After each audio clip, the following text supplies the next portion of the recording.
Plenty going on in Brazilian football as shockwaves went across Brazil and the Serie A as Felipe Luis is abruptly sacked as Flamengo manager, and also a bit of history made in Sao Paulo, all to be discussed in this episode of Talking Brazil Ball.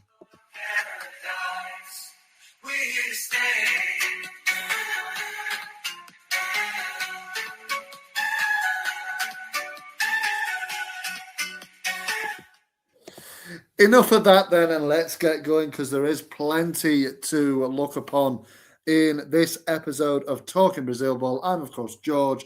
Welcome along to the show, everybody. James, as always, will join us when he can this season, but there's plenty of things to look forward to, and that's even before we discuss the football on today's show. That we're looking at Matchday 4, which happened last week. There's no games this week. They resume again the Serie A Brasileirão on Wednesday, the 11th of March. So just over a week today till it goes again. So it gives plenty of time to look back on the match day 4. There were 7 games, 3 of which were postponed. So Bahia against Chapecoense, Fogo against Vitória, and Flamengo against Mirassol all were postponed. So there were 7 games in all, and we will get to that in a moment. But discussing what I just said at the top of the show, Felipe Luis is no more.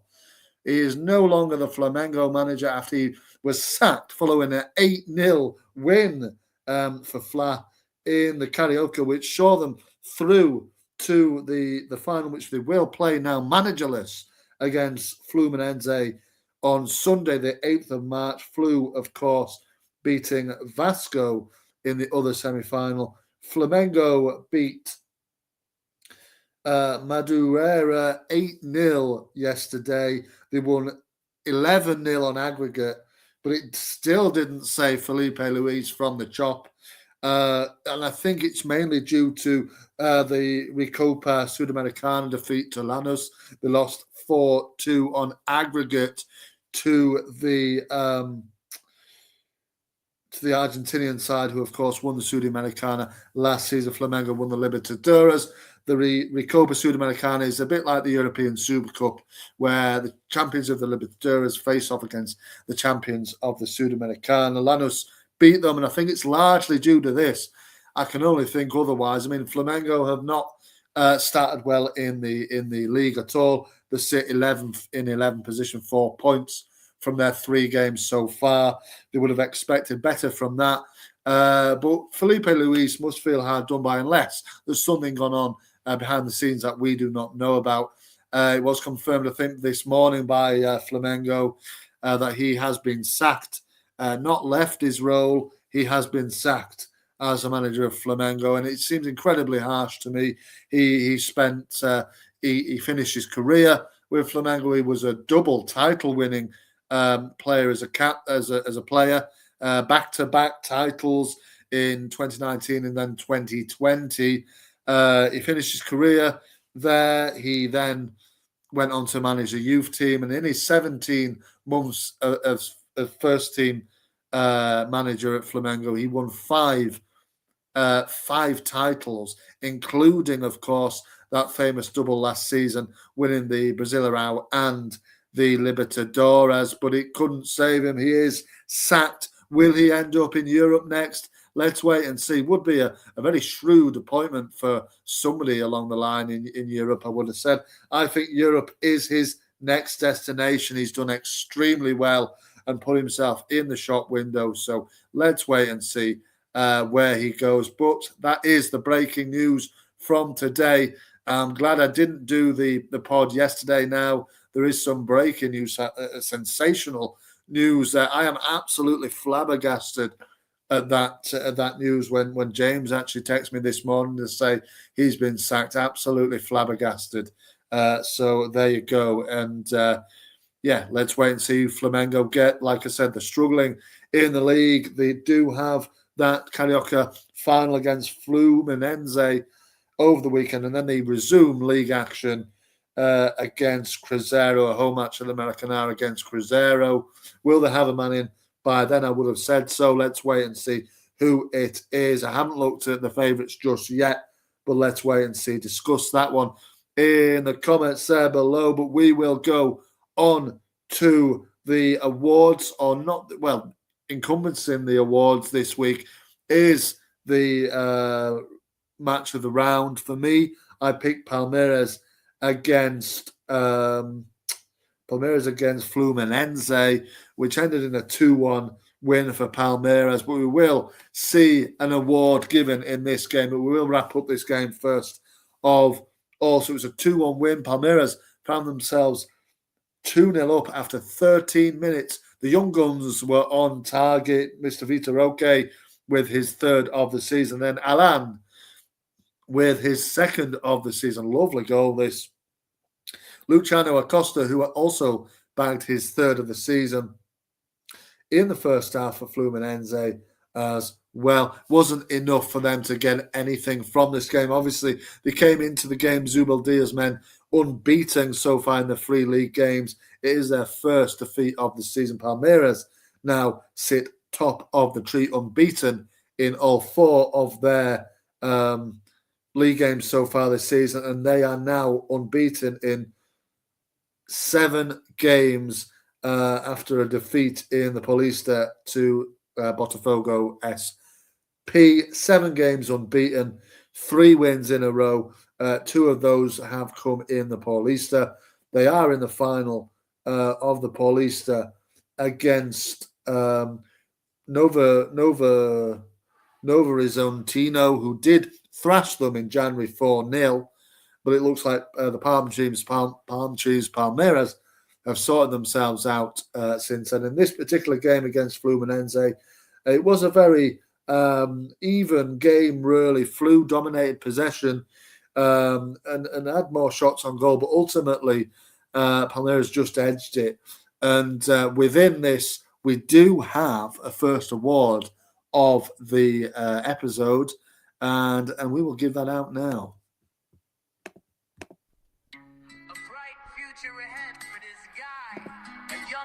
Of Brazil, how far can he go? It's the Young Player of the Round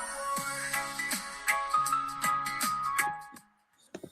So the Young Player of the Round Award, it is in this game, and like I said, the Young Guns were on target for Palmeiras, giving them a 2-goal lead early on, and it isn't the first goal scorer, it is the man who got the second goal who wins another Young Player of the Round Award, and that is Mr. Alan. Now, Alan, it was a lovely goal, this, cut in from the right-hand side, jinked his way into the penalty box, and then flashed a shot past 45-year-old Fabio in the Fluminense goal.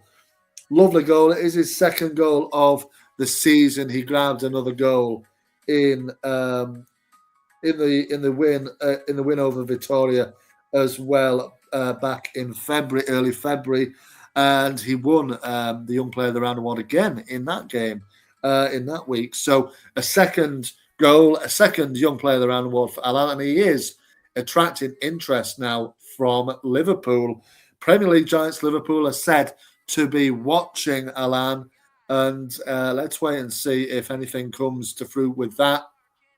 But I'm sure he'll have lots of suitors, will this lad. I mean, he seems like another man off the conveyor belt of incredible talent that Brazil churns out. Obviously, we've seen Ryan go on at the moment and star in the Premier League for Bournemouth, really hit the ground running for them. And, could Alan be the next one? Could Liverpool be on the cards of him? Let's wait and see. But this was a fabulous goal. He starred in this win, and he played. He played again the full 90 in Palmeiras' win over Sao Paulo in the Paulista on the weekend as well. So he's very much a regular for them. He is almost a seasoned pro really at the age of 21. He has played 67 games for Palmeiras so far, having made his debut in January of 2024. 6 goals to his name, obviously 2 coming this season in the Brasileirão. So he wins the another Young Player of the Round award, and we will wait to see if, definitely want to keep an eye on will he go end up in the Premier League? Let's wait and see. But congratulations to him. Congratulations to Palmeiras on their win over Fluminense. And we'll keep a close eye on Alan and see what happens next in his career.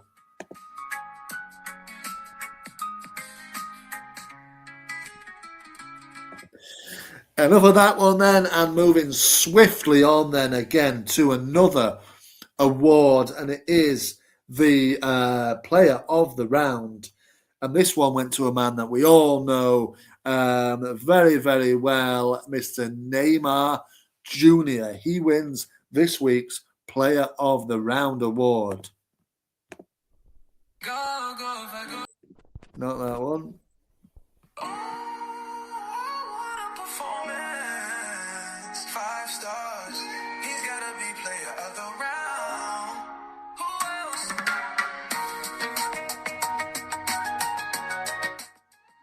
Who else? And who else this week? Nobody really came close to Neymar. Obviously, Neymar got a brace in Santos's 2-1 win over Vasco da Gama. Really nice finish, and I've named this episode, Neymar rolls back the years, because that's exactly what he did in this game. Roll back the years with a couple of really nice finishes. One in the first half, really nicely taken effort, first time finish on the left side of the penalty box. And then after Barros had equalised for Vasco just before half-time, Neymar then made it 2-1 halfway through the second half, just after the hour mark, with a lovely chip finish to put them 2-1 up. And eventually Santos won out in this game. First win of the season for Santos, and Vojvoda lifts them to 13th position in the early Brasileirão table. Obviously, Vasco we will speak about in a moment, but Neymar, the moment is his. He gets 2 goals. He wins this week's award. And there has been a question of, will Neymar make Carlo Ancelotti's Brazilian national team squad for the upcoming World Cup? I don't personally think he should, but there has been always, when Neymar is active, there will always be the question, should he go to a World Cup? Should he be in the Brazilian national side? Obviously, Ancelotti is the man to answer those questions, but there has been much debate over this of recent times. And personally, no, I don't think he should. Although there is that argument of him being very much a real kind of mentor for the younger players. A lot of them will have watched him play. He will be very much an idol for a lot of these players in the Brazilian national side currently. But the way that it's going, I don't think he really does deserve a place in the what is it, 26 man squad. I don't think he'll get a place, but it was great to see him roll back the years, like I said, with a couple of really nice finishes actually. And he was shushing the crowd, wasn't he, as well? I don't know what that's about, but he's always got, there's always some fanfare, there's always some kind of, it's always got to be about him for me, Neymar. And I don't think really that's the way to go when you're playing a team game, is it? But that's just the way he is. And naturally, sort of, the headlines follow him, sometimes not the best of headlines. So for me, Ancelotti would do the best to stay clear of him. But, he's still, he's still doing that. He's doing that for, he's doing it for Santos at the moment. So let's wait and see how that, how that pans out. Will he get that national team call up? But he got 2 goals for Santos, very, very important goals for Santos in their first win of the season to lift them into 13th position. So no doubt he does have some kind of, still has a part to play in Santos's season. It was his first appearance of the season, actually. So 1 appearance, 2 goals. You can't say any fairer than that, can you? At the moment. So he wins this week's award. But we will speak about Vasco after this.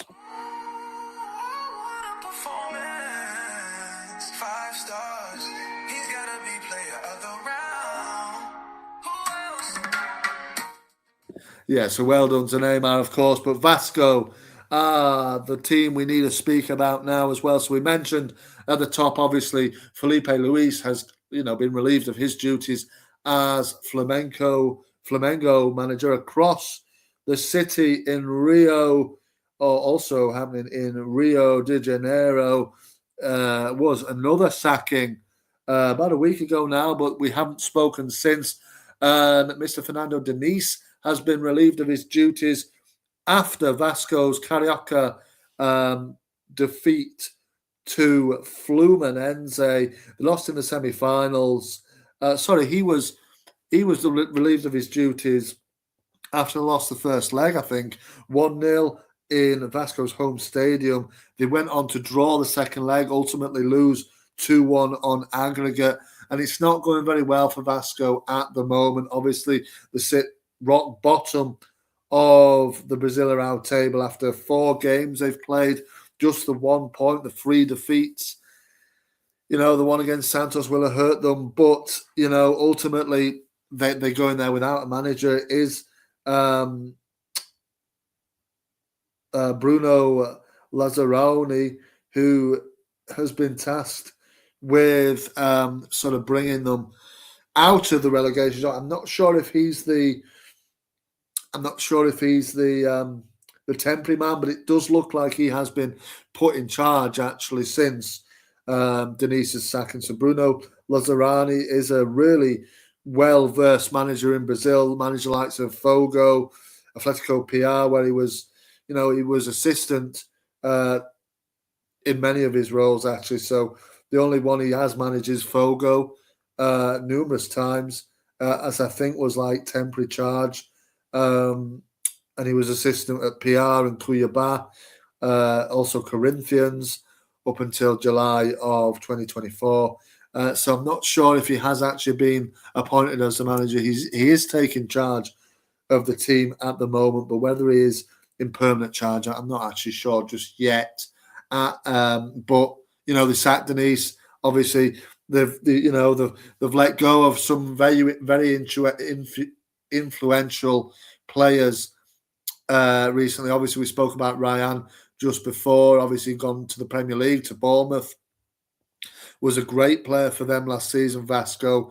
He will be sorely missed. We know they like to bring through the youth players. Obviously, they lost Forgetti as well at the start of the season. He was obviously a real big sort of goal scorer for them as well, and has been for a few years before his move on. I can't remember where he went. Maybe he went to Chile or something like that. He's staying in South America, but I can't remember exactly where he went. But it was a surprise to me when I saw he'd gone. Forgetti, he went to play for Cerro Porteño it was Paraguay where he went. So big miss for them, for Vasco. Also, obviously, in the last few weeks, one of Vasco's favourite sons, of course, Felipe Coutinho, has stepped down, said he wanted to terminate his contract. So he's out the door as well. It'd be interesting to see where Phil Coutinho goes. Will he try and get back into Europe? Will a Premier League side chance the hand on a free agent Felipe Coutinho? Who knows? But he obviously, I think he was citing mental health issues potentially. I think he was struggling with some, flack he was potentially getting from the Vasco fans, and he has to step down. So he's no longer in the black and white of Vasco. And so they've lost some influential players. Obviously, hasn't gone well up until this point on the pitch. And that's the way it goes sometimes. And obviously, Diniz has copped for his job, so he is no longer the manager. Like I said, we'll wait and see who is put in permanent charge of them. But rolling quickly and swiftly on to another award, and this is, of course, the last one of the 3 that we do give out regularly, obviously, on the show, and it is the goal of the round. Go, go, go.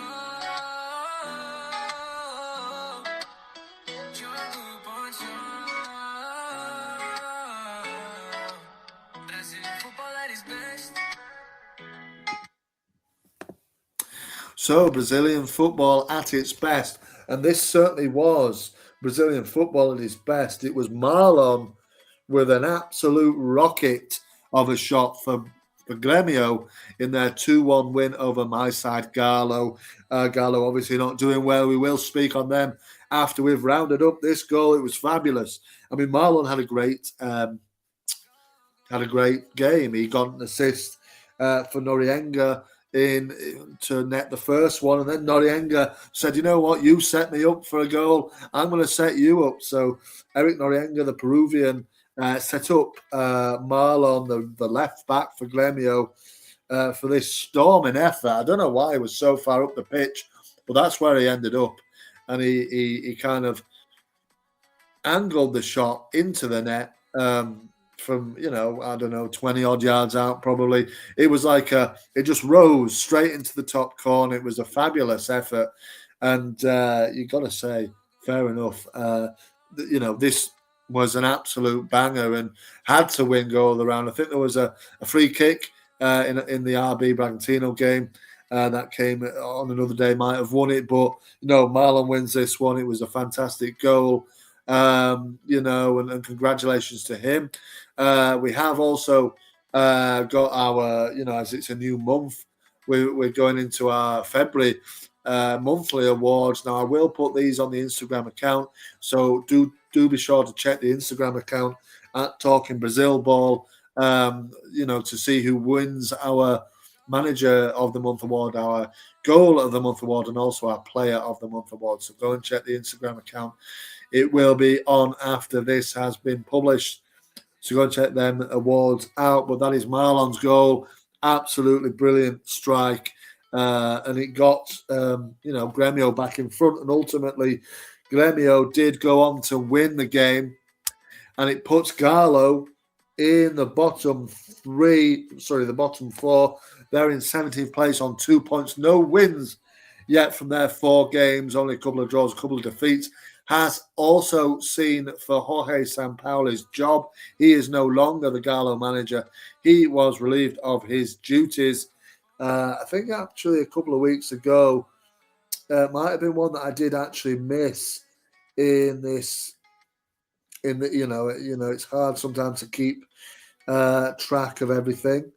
So I'm not sure if he was relieved a few weeks ago, but Jorge Sampaoli, the volatile Argentinian manager, has been relieved of his duty. He has no more. Galo have acted fairly quickly and appointed a new manager, and that manager is by a man by the name of Eduardo Dominguez, Argentinian like Sampaoli, a countryman of him.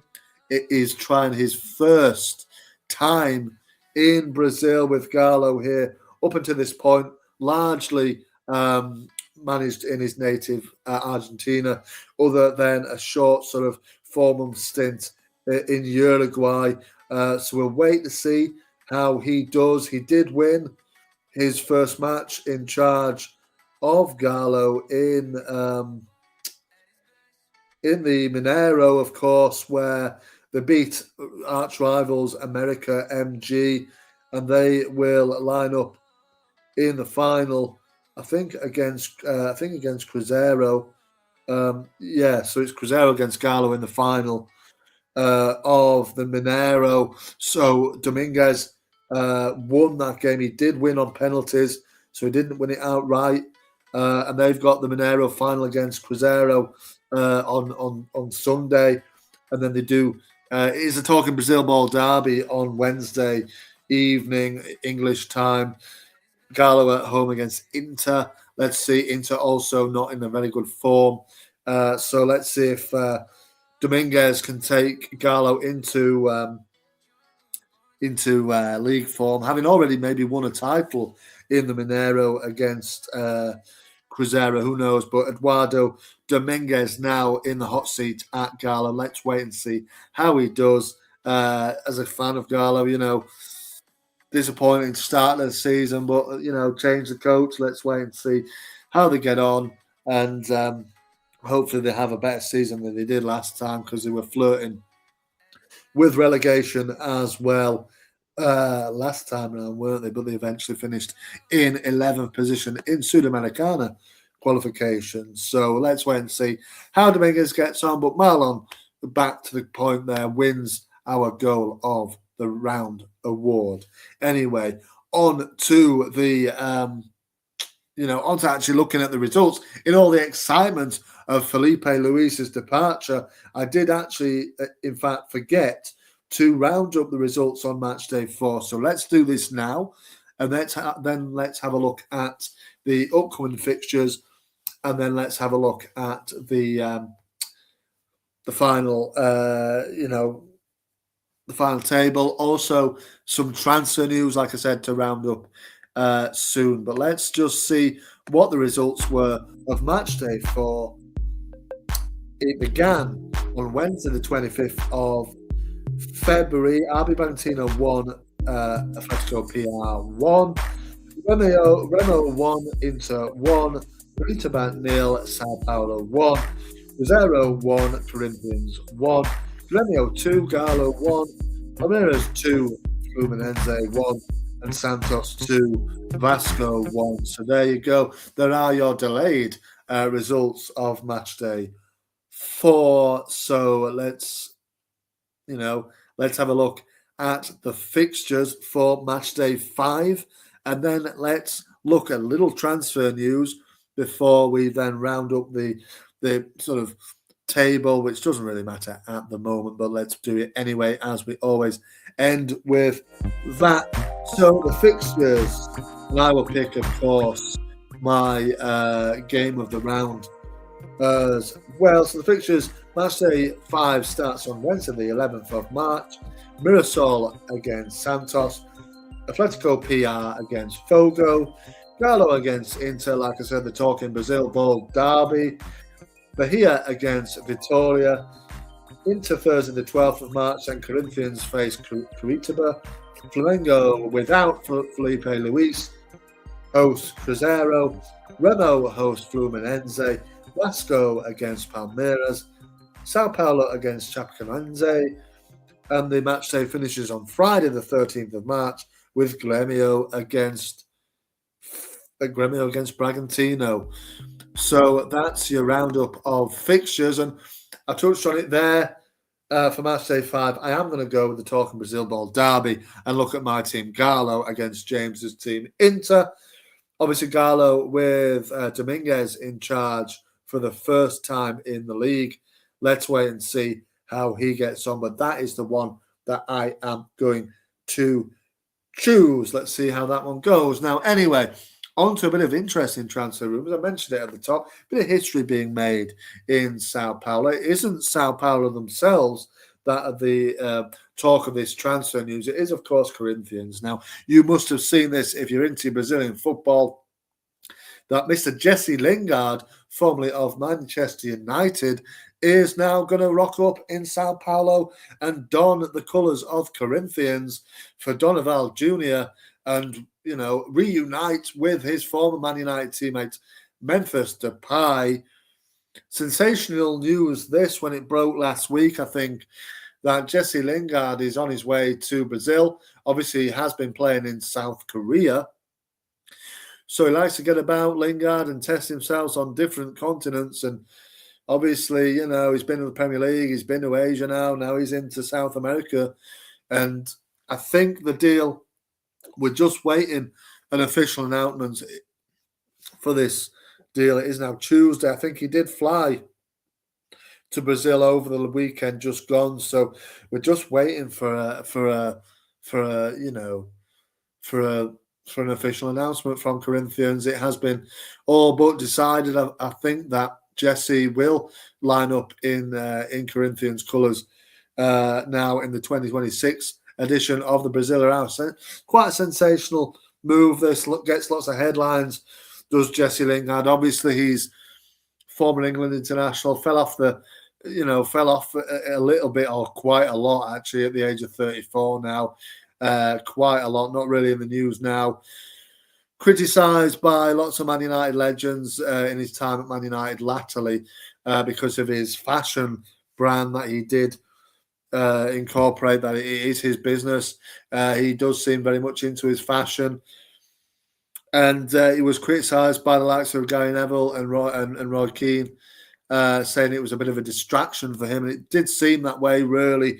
Obviously, he's plummeted in terms of stature, going all the way to South Korea to play his football. Did score a few goals in South Korea, and he was well liked by the fans. But, ultimately, he'd have thought that he probably would have enjoyed to play still in the Premier League. Didn't really work out with West Ham, nor did it work out with Nottingham Forest. And he ended up having to play his trade out of the public eye in South Korea. He is now, Brazilian football is of sorts in the public eye, and he is there. He's there now. And it's just waiting to be signed. And he is the first English international to play Brazilian top flight football. So there is a little bit of history made there when Jesse Lingard eventually signs. Interesting to see how he gets on. Obviously, Jamal Lewis, who is English born in Luton, played for Sao Paulo on loan from Newcastle in 2024, but he is, of course, a Northern Irish international. This is the first full English international to come over to play for Brazil. So we're very interested, a little bit excited to see how Jesse Lingard can get on. Like I said, he's a big character. He does pull in the headlines. And along with Memphis Depay and Corinthians, we'll see how they get on. Obviously, Corinthians have started the season quite well, really. They're in third position, 7 points from their 4 league games. So they're doing all right so far. Will Lingard, offer much to them? I would say probably will. I mean, I know he was trying to get a move back to England, I think, but nobody was interested. And I think the MLS as well was an option for him, but he's obviously plumbed to go to Brazil. So let's wait and see how he figures and how he fares in the black and white of Corinthians when he does eventually sign. So that's a little bit of interesting transfer news. I think the window is open for another few weeks, so we might see one or two others come in. Let's wait and see. It will be interesting to see how the last few weeks of the transfer window pan out. But that is all the news wrapped up. Lots going on, like I said, this week, and it's good to be back on. And I'll be back with reviewing Matchday 5, either back end of that week or the following week. And I think we do go on to weekend games again, starting on the 14th. So it's another round of fixtures actually on the 14th. So we might very well have 2 rounds to intake in the week commencing the 16th. So let's wait and see how it pans out. But we will end with the table, as futile as it is at the moment. We always do. So we will remain the tradition to do that. So in first place is Palmeiras on 10. Second is Sao Paulo also on 10. Third is Corinthians on 7. Fourth, Bahia on 7. Fifth is Fluminense on 7. Sixth is PR on 7. Seventh is RB Bragantino on 7. Eighth is Grêmio on 6. Ninth is Chapecoense on 5. 10th is Mirassol on 5. 11th is Flamengo on 4. 12th is Curitiba on 4. 13th is Santos on 4. 14th is Fogo on 3. 15th is Vitória on 3. 16th is Remo on 3. 17th and into the relegation zone is my team Galo on 2. 18th is Inter on 2 as well. 19th is Cruzeiro on 2. And bottom of the pile, like we said, is Vasco on 1 point. So there you go, all wrapped up for another week. I hope you enjoyed it. Remember to like the video, subscribe to the channel if you want everything, keep up with everything related to Brazilian top flight football. Have a good week, enjoy the footy, and I will see you on the next one. Adios. Bringing the passion from every town. Let the world be filled with love tonight. Sway to the beat, make you feel so right.